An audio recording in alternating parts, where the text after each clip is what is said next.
नया साल, एक मौका, एक नई शुरुआत। लोग पुराने साल को छोड़कर नई उम्मीदों के साथ आगे बढ़ने का संकल्प लेते हैं। लेकिन क्या वाकई सिर्फ तारीख बदलने से हमारी ज़िंदगी बदल सकती है? क्या इस बार हम वाकई में अपनी उम्मीदों को पूरा कर पाएंगे? कितने ही लोग होंगे जो हर साल ये सोचते हैं कि इस बार मैं अपने सपनों को पूरा करूँगा, मैं अपनी गलतियों को सुधारूँगा और मैं किसी भी मुश्किलों से हार नहीं मानूंगा। लेकिन कुछ ही दिनों बाद वही पुरानी आदतें, वही पुरानी गलतियाँ हमें वापस अपनी जंजीरों में जकड़ लेती है। इस नए साल पर क्या आप अपनी ज़िंदगी सचमुच बदलने के लिए तैयार है? अगर हाँ, तो ये कहानी सिर्फ आपके लिए है। चैनल राइज एंड इंस्पायर को सब्सक्राइब करें। चलिए शुरू करते हैं। अंश अपने छोटे से गांव में अपने परिवार के साथ रहता था। वो एक साधारण लड़का है, लेकिन अपने सपनों में बड़ा बनने की चाहत रखता है। अंश का जीवन संघर्षों से भरा हुआ था।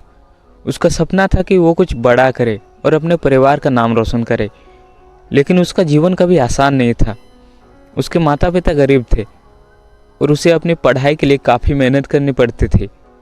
वो हमेशा मेहनत करता था, लेकिन कभी उसे सफलता नहीं मिलती थी। उसे लोग ताने मारते थे। लोग उससे कहते थे कि तू तो सिर्फ सपने देखता रहता है, ये सब तेरे बस की नहीं है।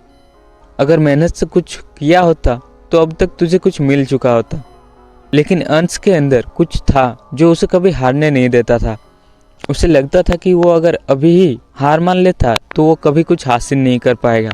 उसने अपनी मेहनत जारी रखी, लेकिन फिर भी वो अपनी परीक्षा में असफल हो गया। एक दिन अंश स्टेशन पर अकेला बैठा था। वो सोचता है कि क्या ये सब उसकी किस्मत है। तभी एक बुजुर्ग व्यक्ति उसके पास आते हैं और उससे कहते हैं, तुम क्या सोच रहे हो लड़के? अंश थोड़ी देर चुप रहता है और फिर धीरे से कहता है, क्या फ़र्क पड़ता है, मैं कितनी बार कोशिश करूं, मैं कभी सफल नहीं हो सकता। बुजुर्ग व्यक्ति मुस्कुराते हुए कहते हैं, अगर तुम हर बार गिर के खड़े हो जाते हो तो कोई कारण नहीं है कि तुम कभी हार जाओ। क्या तुम जानते हो हर बड़ी सफलता के पीछे कितनी असफलताएं छुपी होती है? अंश चुपचाप बुजुर्ग की बात सुनता है। वो उसकी आंखों में कुछ अजीब सा आत्मविश्वास देखता है।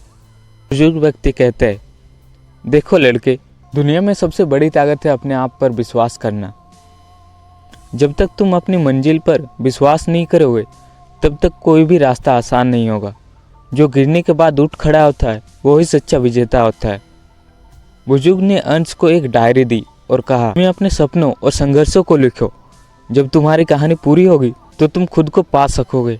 अंश अब अपने घर लौट चुका है। वो रोज सुबह जल्दी उठकर मेहनत करता है। अंश ने अपना दिनचर्या बदल दी। हर सुबह वो 5 बजे उठता और पूरे दिन को अपनी पढ़ाई में बिताता। वो अब फेसबुक और सोशल मीडिया से दूर रहता, सिर्फ अपनी मेहनत पर ध्यान देता। वो अपनी असफलताओं को डायरी में लिखता और हर बार उनके हल ढूंढता। धीरे धीरे अंश को बदलाव दिखने लगा। उसके सोच में बदलाव आने लगे। उसने फिर से परीक्षा दी और इस बार सफलता उसकी ओर बढ़ी। लेकिन अचानक एक और मुश्किल सामने आई। अंश के पिता बीमार पड़ गए और परिवार की आर्थिक स्थिति बिगड़ने लगी। अंश के पास खुद की पढ़ाई और पिता के इलाज के लिए पैसे नहीं थे। अंश ने हार मानने के बजाय ट्यूशन पढ़ाना शुरू किया। उसे रात दिन मेहनत करनी पड़ी, लेकिन उसने कभी भी अपने लक्ष्य से समझौता नहीं किया। अंश ने अपनी मेहनत से वो परीक्षा पास की। उसका नाम टॉपर्स लिस्ट में था। गांव के लोग जो कभी उसे ताने मारते थे, अब उसे सम्मान देने लगे। दोस्तों, इस कहानी से हमें ये सीखने को मिलती है कि असफलता के बाद कभी भी उम्मीद खत्म नहीं होती। अगर आप सच में कुछ पाना चाहते हैं तो मुश्किलें सिर्फ एक सीख होती है। जिंदगी में हर मुश्किल का सामना करें, क्योंकि यही वो मौके होते हैं जो हमारे असली क्षमता को पहचानने में मदद करते हैं। अगर आप अपने सपनों को सच्चाई में बदलना चाहते हैं तो आज से ही शुरुआत करें। एक छोटा कदम उठाइए और आगे बढ़िए। सफलता आपको ज़रूर मिलेगी। अगर आपको ये कहानी पसंद आए तो वीडियो को लाइक करें, शेयर करें और चैनल राइज एंड इंस्पायर को सब्सक्राइब करें।